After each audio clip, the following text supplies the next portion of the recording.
Acaba de salir al frente la administración estadounidense a hacer un doloroso reconocimiento. Ellos dicen que han perdido su influencia sobre Israel, que esta va en decremento. Pero, ¿qué significa esto? ¿Y por qué es bastante preocupante en estos tiempos de guerra? Vamos a comentarlo.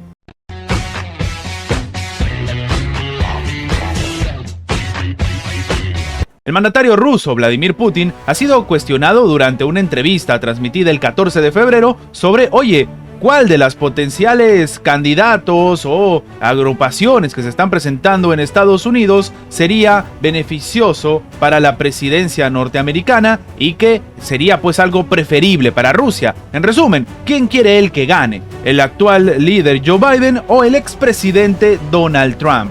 Lo que el presidente contestó es que él prefiere que gane Biden porque era más predecible. Sí, una situación que algunos no se esperaban porque algunos consideran que de hecho existe una buena relación o incluso son amigos Donald Trump y Vladimir Putin. Sin embargo, de manera literal, lo que ha comentado el mandatario ruso es que, la política que está siguiendo Estados Unidos es bastante predecible y le conviene a Rusia tener un rival predecible. Esto es lo que ha comentado entonces Donald Trump tras estas declaraciones. Él ha dicho que esto es un cumplido, aunque muchos dirían que no, que es muy malo, pues esto realmente está bien. Es lo que declaró Donald Trump al intervenir frente a sus partidarios en Carolina del Sur. En este sentido, Trump ha afirmado que Biden es preferible para Rusia porque entregaría todo, incluida Ucrania, en calidad de regalo, y que él durante su mandato logró detener el gasoducto Nord Stream 2. Hay que ser honestos con esto.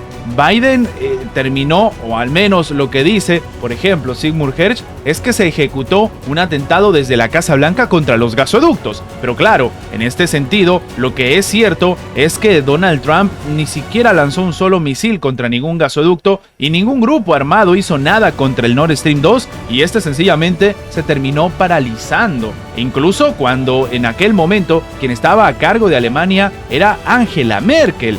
Nada comparable, lastimosamente para los alemanes, al canciller alemán que tienen hoy. Estamos hablando de Olaf Scholz. Y claro, en este escenario Donald Trump logró frenar el Nord Stream 2, algo completamente diferente a lo que ha sucedido precisamente en la administración de Joe Biden. Y lo que ha dicho el expresidente estadounidense Donald Trump es que el único presidente de los últimos 5 años que no entregó nada a Rusia se llama Donald Trump. Ahora, Vladimir Putin había sido cuestionado por el periodista ruso Pavel Zarubin sobre en qué posible próximo mandato de Estados Unidos preferiría trabajar, si con los republicanos o con los demócratas, en el entendido de que el país norteamericano tiene pues elecciones presidenciales en noviembre de este año, y en la contienda en una eventual figura pues donde estaría por un lado Joe Biden y por el otro Donald Trump como los principales aspirantes que, dicho sea de paso, con los datos y con lo que se está ejerciendo en las primarias, lo están demostrando. Ahora, el presidente estadounidense Joe Biden tiene más experiencia, eso sí, pero eso lo hace más predecible.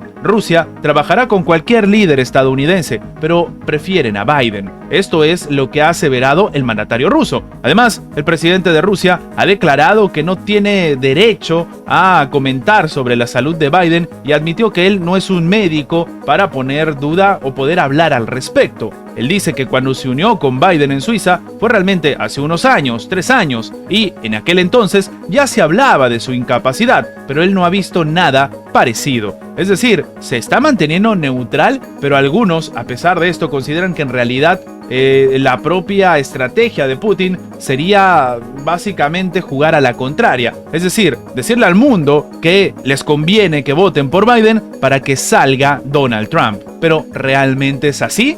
Me gustaría saber su opinión abajo en los comentarios. Aunque Estados Unidos ha apoyado a Israel casi sin condición y tomando medidas incluso a pesar de la crítica dentro de la propia comunidad internacional, lo cierto es que la administración de Joe Biden ha terminado reconociendo que su influencia en el país está menguando, que no puede avanzar. Esto incluso ha sido recogido por el medio The Wall Street Journal, es decir, no estamos hablando ni siquiera de una fuente a favor de los palestinos o que sea rival o contraria a la administración estadounidense. El reporte está revelando que los ataques de las fuerzas de defensa de Israel en la ciudad palestina Palestina de Rafah han exacerbado, han generado más fricciones entre el gobierno del primer ministro Benjamín Netanyahu y la administración de Joe Biden, que ha intentado contener sin ningún tipo de éxito a su aliado. Algo que incluso habíamos comentado es que el propio Benjamín Netanyahu salió al frente a decir que todos los países que le estaban diciendo que no ataque Rafah le estaban pidiendo que termine la guerra perdiéndole a Israel.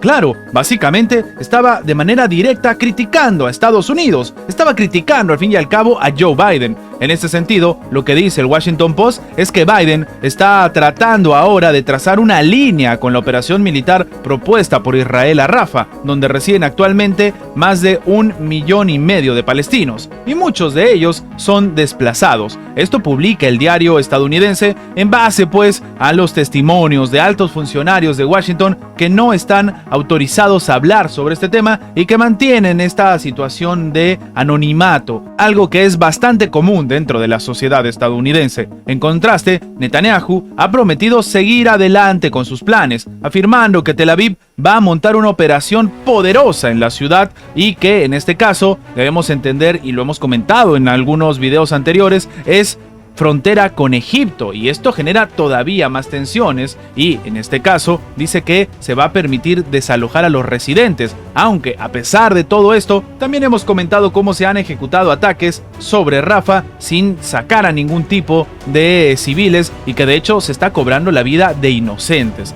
Ante los planes del propio Benjamín Netanyahu, funcionarios estadounidenses le han comentado a The Wall Street Journal que Estados Unidos ha comunicado que no van a apoyar bajo ninguna circunstancia un plan de operación a gran escala en Rafah y que preferirían ver operaciones selectivas. Esto es lo que está asegurando el medio, pero aquí hay un punto bastante preocupante. Esto para algunos sería más bien un ejemplo de una triste realidad, una en la que estamos viendo, de hecho, en primera fila, la realidad de este complicado escenario, ya que, de hecho, las diferencias entre Estados Unidos e Israel se ponen de relieve tras la pérdida de la influencia del gobierno de Joe Biden sobre Netanyahu, cuando salía incluso el propio Joe Biden a decir que la administración actual en Israel es una administración incómoda, una con la que no se puede dialogar, una que habría que cambiar, que lastimosamente son ultraconservadores y no es sencillo llegar a acuerdos con ellos. Esto es lo que dijo el propio funcionario, el propio mandatario estadounidense.